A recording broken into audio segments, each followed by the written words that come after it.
better known as Bud, I hope. I'm going to start the program off by thanking Sarah for the room here at the wonderful library they have. And it's an honor to be able to use this room. And I wouldn't be here without her and Carrie Allen, who set this whole program up. I certainly wouldn't be here without her. I didn't do anything, believe it or not. Yeah, they did it all.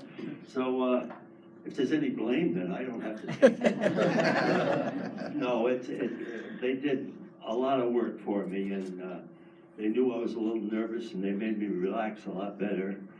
I'm not, number one, I'm not the speaker of the Vece family, as Dan was a good speaker, and my son, Jerry, did a lot of good speaking, different organizations.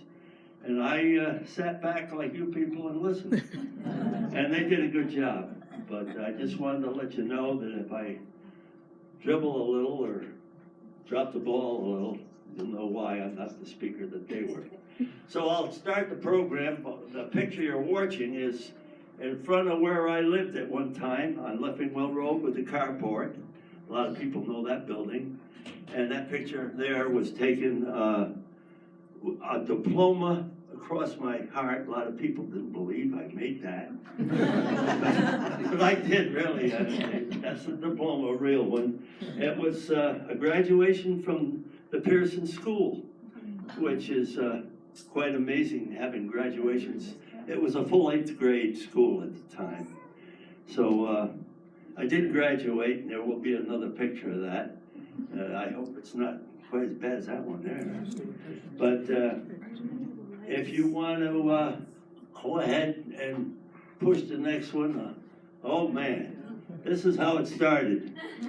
That's my father, Dan. He started the business in Clinton in 1921. Came through New Haven, where he lived, and rode the trolley, which the tracks are still under Route 1 in Clinton. They never dug them up. It was going to cost too much money for the town or state. So the tracks are still underneath all that stuff that you drive through. And Dad was a policeman in the early 30s. And so he started this whole thing and had a business in Snow's Block, but I'll get back to that later. You can flip it again. Thank you. This Dad also joined the Clinton Fire Department. This picture was taken, I think, in the early 30s, before the new fire, well, the new firehouse was there, which I call the new one at that time. It's the old firehouse, the police station at one time, and now it's used for offices for social service, and the elderly eat there Thursdays. But it was, in back of them is the truck, 1929 Maxim. That was one of our first trucks in the fire department. And I got to drive that quite a lot to fires. So there's a story I'll tell you about that a little later. I hope I didn't hit anything. So that was, Dad volunteered for that, all volunteers, the whole fire department. And that was one of the first, that started on High Street, the fire department did. And Bill Ward Sr. was first chief, and then Chief Hull came along, and for 50 years was chief of the fire department in Clinton. You can run it again, please. Thank you, Carrie. Oh, there's the building. Snow's Block, where Dad started his business in 1921 in that building. And my mother, which he brought with her to check over the towns, when they went up and down the trolley from Saybrook to New Haven, they loved Clinton. That's where they stopped, and they never looked back after that. They said, Clinton's the place we're going to stay. Our families all stay here and live in Clinton. I was so fortunate to have all my kids here. And they're here tonight to support me, which I appreciate very much. So I was happy also about that. Snow's Block. Believe it or not, there was movies shown in there upstairs, and it was non-talking. They didn't talk at all in these movies. And my mother was an accomplished piano player and played a concert herself in Woodsey Hall in New Haven, 16 years old. Wow. And then came to Clinton and did all the Legion shows, which I'll talk a little about. When the town was small, we had probably around 1,500 people, I don't know, somewhere in there. And everybody knew everybody, no matter what went on, it was quickly modified, you know, or whatever. It was gone. But while I got that picture there, the 38 Hurricane was up to here, okay? This is the Indian River. This is the tunnel where I stood, I'll tell you later, after the hurricane, and the tide was still coming in at 4:30 when I got there. And I could touch the water. And of course, it ran across Route 1 by then to the new firehouse would have been underwater. All the 3 houses there were underwater. And there's quite a few stories about that. When I get to the hurricane, I'll give it a couple. But Snow's Block had the movies upstairs and a roller skating rink, and Mom played for the movies up there. And Dad had his business down below, 1921. That building, of course, is gone. I don't know when it went, quite a while back. But that was a landmark in Clinton. It ended the center of town, that was the building that stood there.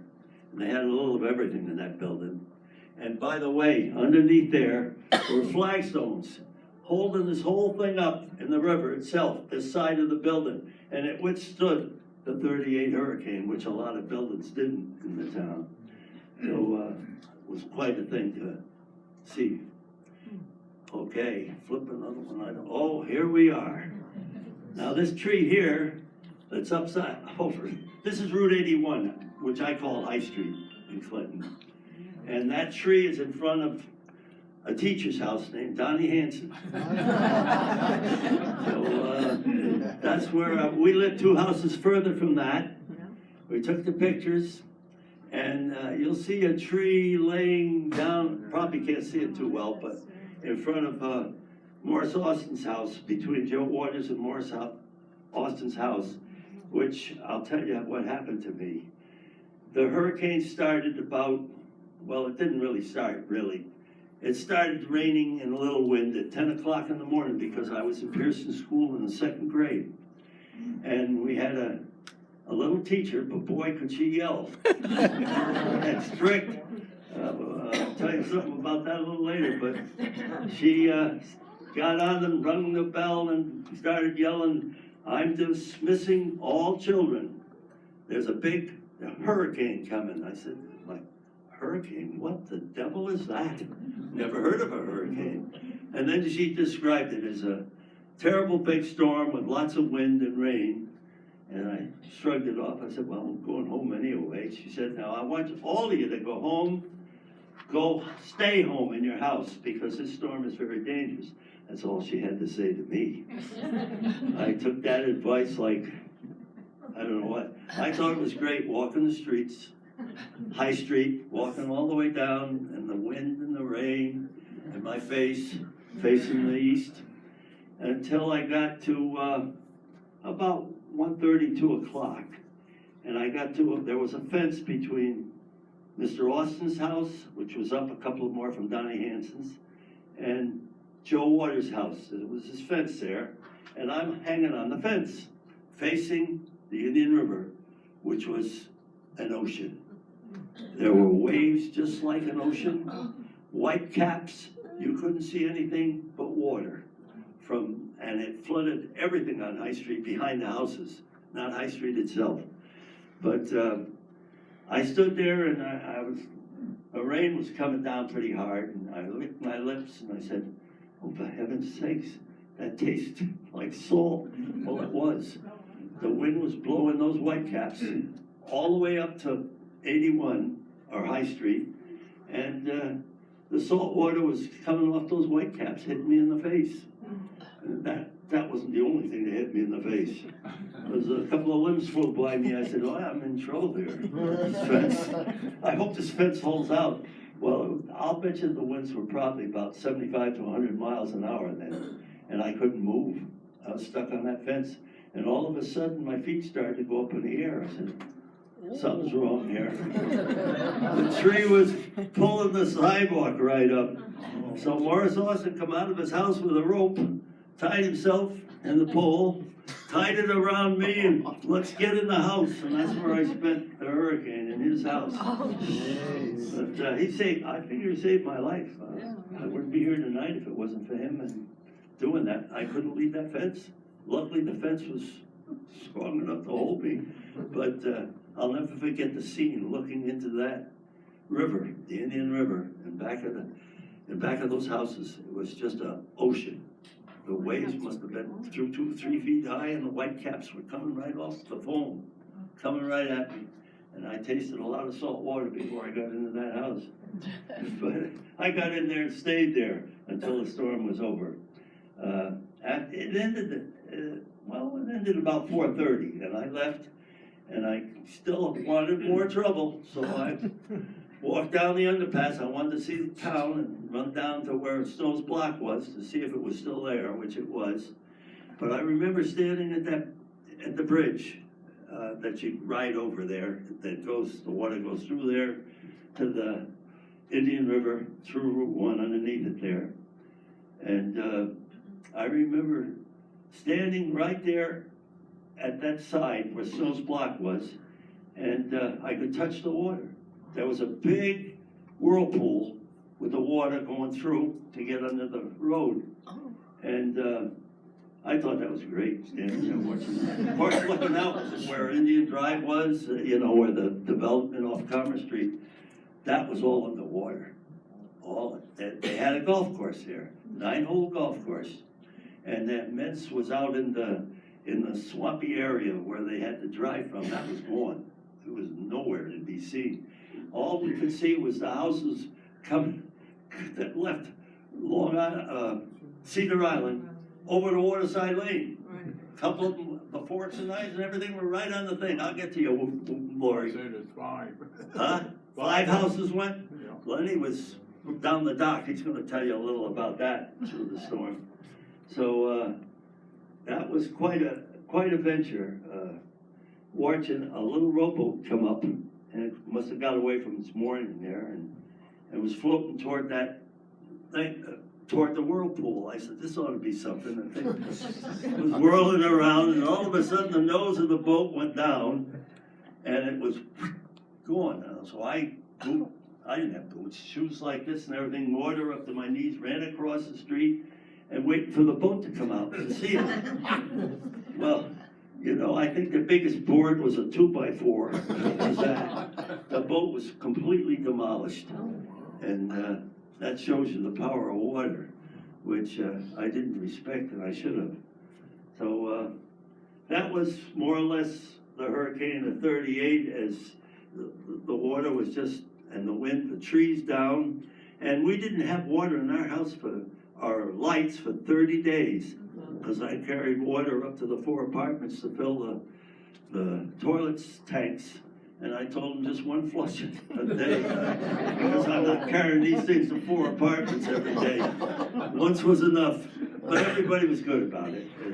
And of course, we didn't have electric saws or any of that. The biggest saw they had was a 2-man, he was 1 on each end, back and forth with the saws, and it took a long time to get all these trees out of the way, and there were an awful lot of them all over the place. But it'd take about 30 days before it was rectified and got back to normal, got lights, got water again. Luckily, it was warm enough. It was in September. I think it was September 21st or 2nd. I don't quite remember the day. I do remember getting out of school, which was nice. Okay, go ahead and flip it, then we'll get back to, oh my God. That's the 4th grade teacher, Miss Cubista. This was taken in the back of Pearson School. And who's that tall guy? My God, I didn't know I was that tall. I've been shrinking since then, believe it or not. I know them all, but Miss Cubista was our 4th grade teacher, and that was our 4th grade picture taken in the back of Pearson School. And while I'm at it, I'll just give you one little song that we had to sing before we started school. And it went like this. Clinton blessed Pearson School of our youth, where we first started the pathway of truth. No other school in the land there shall be. Clinton bless Pearson, all honor be thee. Clinton bless Pearson, all honor be thee. Amazing. Thank you. It's amazing that I can remember something like that, but I can't find my phone. I can't believe it. I walk around the house and I walk in every room. It's lucky I got one of those phones on the wall where you push a button and it rings. And one little story about that was, I went to push the button to find it, and I heard it. I was in the kitchen, and I was, oh boy, it's in here somewhere. So I moved around, and it sounded louder over here, no, louder over there. I went in the dining room because it sounded like it was coming out of the dining room. I went in the dining room, then down the hallway, down another room, and it still was loud. I said, what the devil is this thing? Went into the bathroom. I even went there because I take it in there sometimes. And in case the phone rings, I don't have to hurry or get up or anything. So I finally went to, I said, I can't find this thing. And I said, oh my God, it's in my pocket all the time. Well, that tells you how I'm doing, and I'm trying to remember this, and I can't remember where I put the phone. Okay, flip the 4th grade off there, and Carrie, thank you. This was our graduation class in 1944, as you can see it there. And this was a house I bought. This wasn't during the graduation. I bought that house, so I knew it well with the carport and everything. And this girl here, laughing, was my sweetheart through school, through all the schools, through the town. I followed her everywhere until finally she said yes. It took a long time. Took a long time because she went to Mass General to be a nurse, and I went to Korea to be a soldier, I guess. That was a venture in itself. But that was the class of 1944, our 8th grade graduation. Go ahead. Wow. Thank you. This was our first Shoreline basketball championship, and that was all the team. This was all of us. We played our game in Pearson School gym. That little gym was our basketball. We'd run from Morgan and through the snowdrifts and everything in our short pants and everything else to get over to play the game in Pearson. Now, much to my sadness, all of those fellas are gone, and I'm the only one left. And I look at this picture and I cry sometimes because we were all just a family. It was just a family. And otherwise, I'm lucky to be here, I guess. Very fortunate. Okay, go ahead, Carrie. Go ahead. Oh, this picture was taken at 9 East Main Street. You know where the pizza is? Yeah. This was a drugstore at one time. And this lady here was looking in the crowd, looking for somebody like me, because that's my mother. And she said, what are you doing out of school? I said, well, everybody's out. Look at these people. And she still didn't believe it. But anyway, that's where 9 East Main was. They had a drugstore there where we had a day off from Morgan before we graduated, and everybody went in through the businesses in town, went to see everybody else. It was a small town, so, and believe it or not, it worked out very nice. She didn't find me. I told her, well, we'll forget that one. You better turn the picture before I get in more trouble. Okay, this is Shoreline Plumbing, where my father ended up with a business there, moved from Rose Block. And this was taken in 1949. That was our class, our graduating class. And believe it or not, we had a sign up, come and watch the baseball game. Well, we put up a 30-foot telescopic antenna and hoping to get the only channel in New York, WABD Channel 5 out of New York. Dumont started this whole thing with making the picture tube. And we had a little 7-inch set, They had a mineral pull it out to make the picture bigger for everyone to see.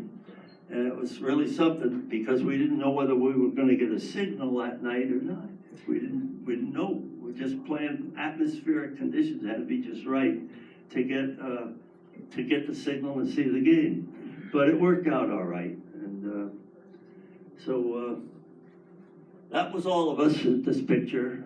And we went around town and visited businesses. Okay, go ahead, Carrie. The Korean War. This was a concentration camp. There was 80,000 prisoners in there. And this was taken with 4 Jeeps with a 30 caliber water-cooled machine gun on each hood. And they were mostly kids, just like us. And they had it better than we did, I'll tell you that much. They had a doctor, a dentist, and a ball to kick around, and they loved it. But we treated them very nicely, believe it or not. And they were our enemy, but they were treated very good. Korea was a place where you can't believe it, really, I could tell you. But in the winter, the temperatures went down 15 to 20 below zero with no problem. And we lost a buddy of mine right next to me, froze to death that night in a sleeping bag. We had all the parkers on and clothes as much as you could get. And when I woke up, and luckily I was very lucky, because the zipper on the sleeping bag went up as far as you could get it. And when I woke up in the morning, I had a size of a softball for ice that was blocking my mouth. I couldn't breathe. Luckily, I got this long nose. So I inherited that. Lucky I did.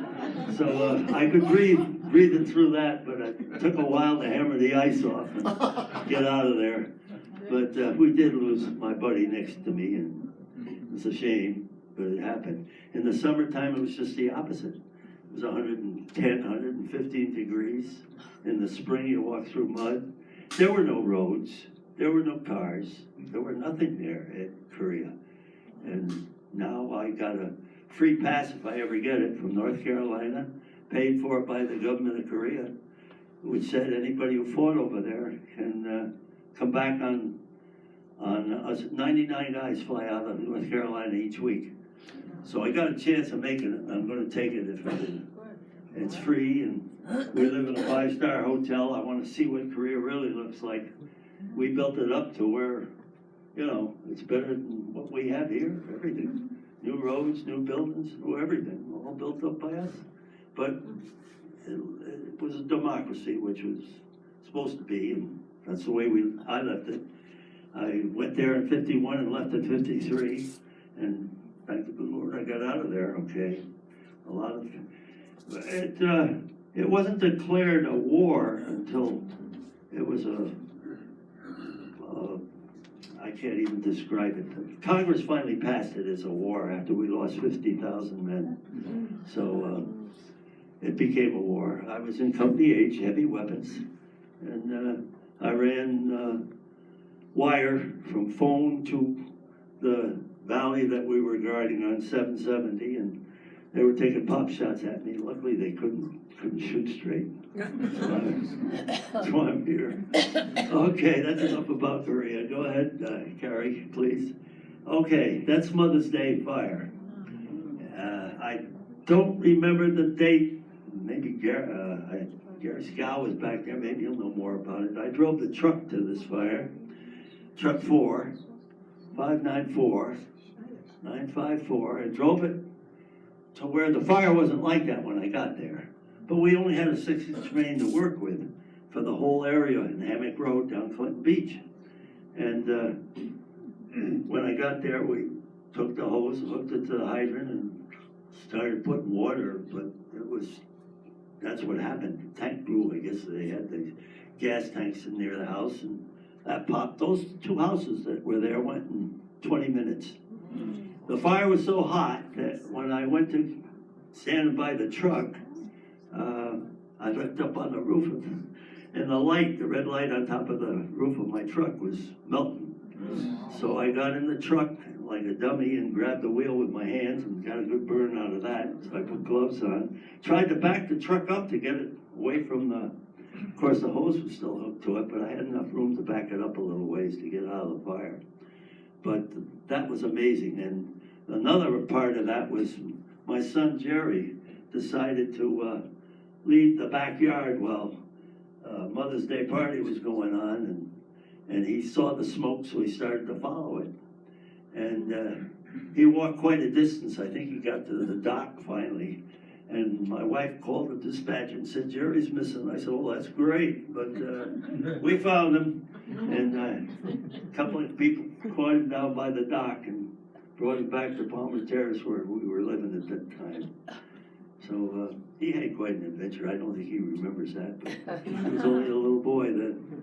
But now he's a grown man. Okay, Carrie. So Fireman's Ball. That was quite a thing. That was Dan, my brother, and his wife, Chief George Hull and his wife, and my wife and myself back there somewhere. I know it shows there, but it was Fireman's Ball, and it was held at the town hall in Clinton. We had to take all the chairs out of the main area, and that was our dance hall. And it was quite nice. We had a lot of people. It was free. Everybody came, and my father had an orchestra by then, and he played free charge, and it was a great night, but it didn't continue as the town grew older and longer. It was disbanded, and we didn't have it anymore. It was nice while we had it, though. Okay, Carrie, well, there was a picture, I think, now this is CFD, Clinton Fire Department, all volunteers. And this picture was taken, the truck that I drove to the fire at the beach. It's still a truck there. So all Clinton local people, and Chief Donzello, of course, he was quite a while. Then Dan took chief, Mr. Wilcox, assistant, Hugh Allen, and myself were assistant chiefs.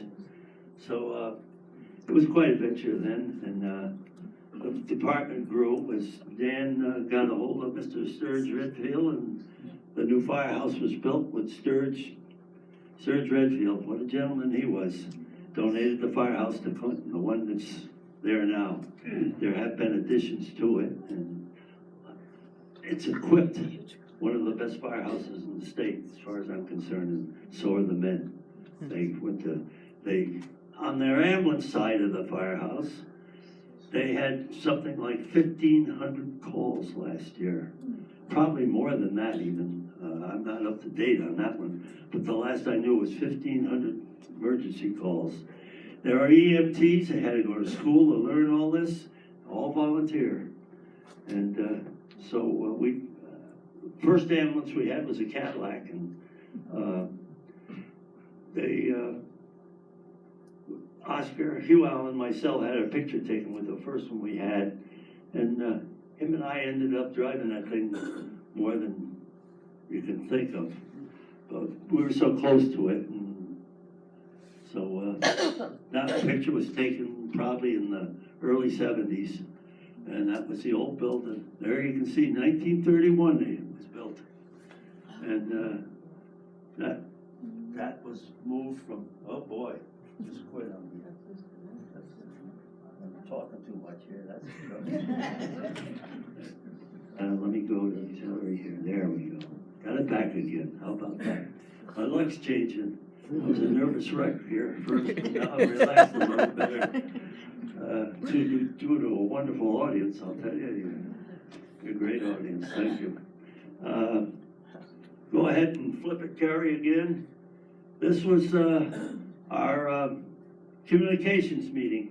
We were setting up 911 for the town, and I was chairman of that thing, I guess, and Dan represented the fire department, the police were there, and commissioner, and first dispatcher, Gloria.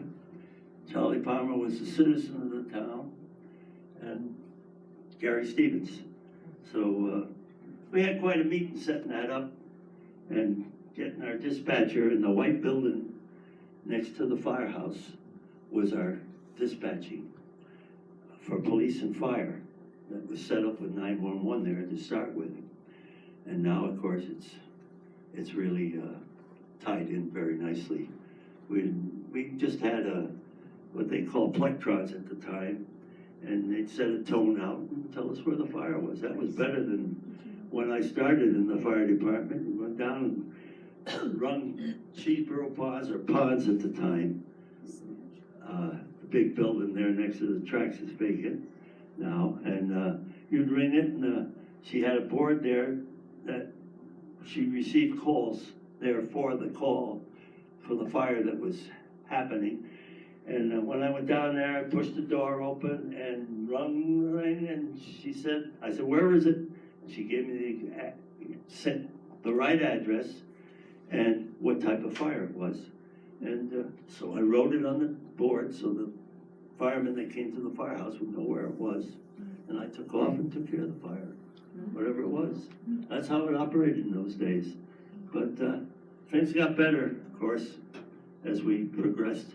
The town got bigger and better. So still, it's Clinton, best town going. Okay, that's my retirement. I retired as assistant chief. And there's a little story with this, and I'll tell you a little later, I think. But I retired in, I think it was 1973, and that's Bobby Stevens receiving my emblem, a ring. So I put 25 years in and enjoyed every minute of it. Was glad to be able to do something for the town of Clinton. Go ahead, Carrie, before I get carried away. Okay, here's the reason. I came home, hands open. I said, dear, I'm home. I'm retired. She says, well, I got something to tell you. I says, well, what's that? I'm home. I'm home. I'm going to help you with the kids and everything. She said, well, I won't be here. I said, well, wait a minute. What do you mean you won't be here? Well, I was talking to 3 or 4 girls, and we're going to start Women's Auxiliary. That was the first auxiliary in the Shoreline, probably in the state. And she had the go ahead between nursing nights at the Clinton Convalescent Home. She nursed at Middlesex Hospital for 34 years, and one of her daughters followed her right up there. Patty's been 36 years, is that right, Patty? Wow. 36 years. She was nurse of the year a few years back from Middlesex Hospital, the whole hospital, and she used to, thank you. I'm thanking both of my wife, who isn't here anymore, but she worked at the Clinton Convalescent Home, which was on Harbor Parkway. And I did some playing at the convalescent homes with a banjo. Dad left it to me. He said, learn it and play it, because he played in all the convalescent homes. And the lady went to pay me, and I said, no, I don't take money. For one thing, I'm not that good. The second, I admitted it. The second thing was that, why don't you buy some flowers for somebody who needs them? There, a lot of people didn't have visitors, or their family was out of town, never got there. I said, buy some flowers for them. That made me feel better doing that than taking money. And I enjoyed what I did. Go ahead, Carrie. There she stands, right where the gazebo is, was the old Morgan School. I sat there and drank a gallon of milk during noon sometimes for a sandwich. And she was the grand old building of Clinton. And, when they tore that down, I was standing across in front of the antique, where the antique store is now, and cried when that ball hit the side of the building. I thought, my God, what are we taking that down for? They came from China, Japan. It was Yale. It would be Yale in baseball. Yale started in Clinton. And there was so much history in that school. We were the last class to graduate from it because the ceilings were cracking and we couldn't stay in anymore. So we had our graduation at the town hall, the last class. And then they were on building the new school, which I have a couple of things to say about that too also. That school there on the right. There was, to get to school, there was a lot of opposition, of course, because beach people didn't have any children going there. And they made a point of coming down to our town meeting. We had 2 town meetings because the first one was defeated. So I saw Mr. Drew, our history teacher. I said, Mr. Drew, is there anything us kids can do? I said, I'd like to get involved in this. And he went to see Mr. Joel, the 2 of us, and he was superintendent then, or principal of Morgan. And he gave the okay if we did it during study halls and during lunch, which was an hour from 12 to 1. And we drummed up, 4 or 5 of us got together, which I chaired. I didn't want to, but I was chairman of the group. And I went up to see Carl Weiss, who chief of police, and I said, Carl, can we come uptown with a parade? And he said, well, I gotta stop traffic.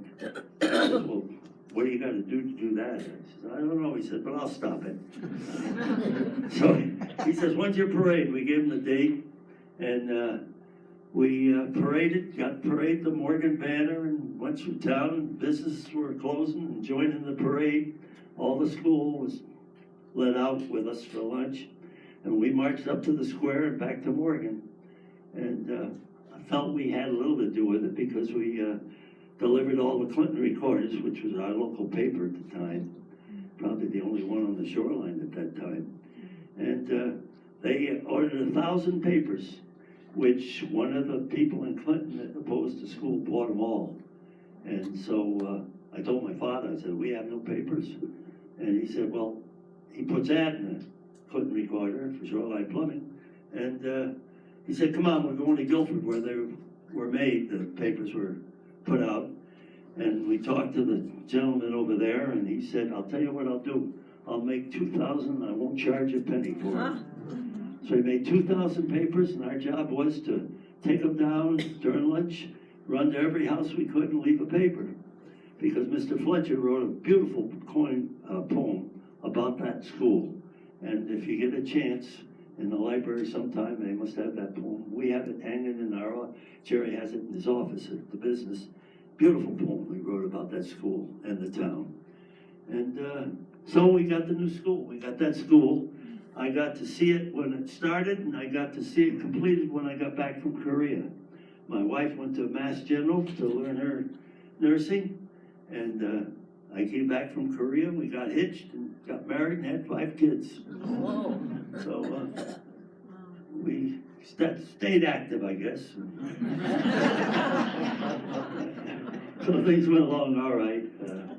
The only bad thing about that was I lost my daughter at 41 years old to leukemia, and she was working with handicapped people and got them to jobs in stores through the towns, and she was wonderful. Did that right up till the last couple of weeks of her life. And all my family worked somewhere or did something for the town. And I was proud of them. They stayed in Clinton, and I'm so happy because a lot of people don't have that advantage of having their family at the same place. And I had all 5 of them in Clinton, and that was quite a tribute to me and my wife. And I thank the kids. They helped me through a lot of hard troubles the last few years, and I thank them all for it. This was a good time to thank them. Thanks, kids. And I'm glad I was able to appreciate it at this age. You don't know one day from the next. And so you can see I'm still talking.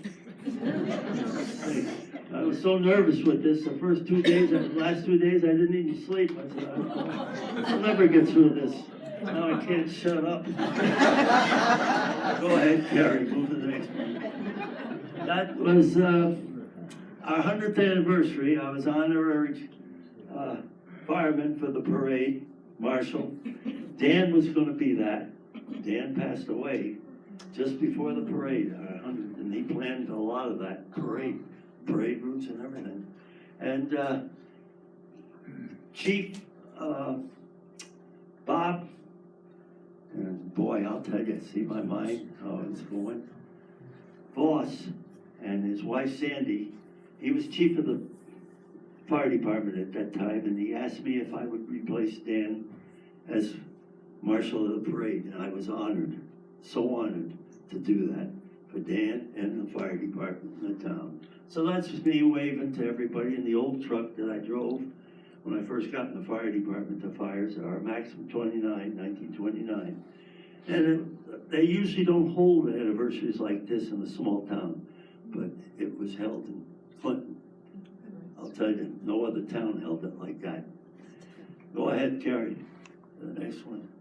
And that was when they named Dan Vece Drive and by the library. Oh, by the way, that's where the library was at one time. And my daughter had the restaurant there, Susan, who fed everybody there from the post office, and it had a nice little coffee shop. And she ended up being a grandmother, retired and taking care of the little baby, so her daughter could continue teaching in school. So that's more or less, I think I got through it. I don't know.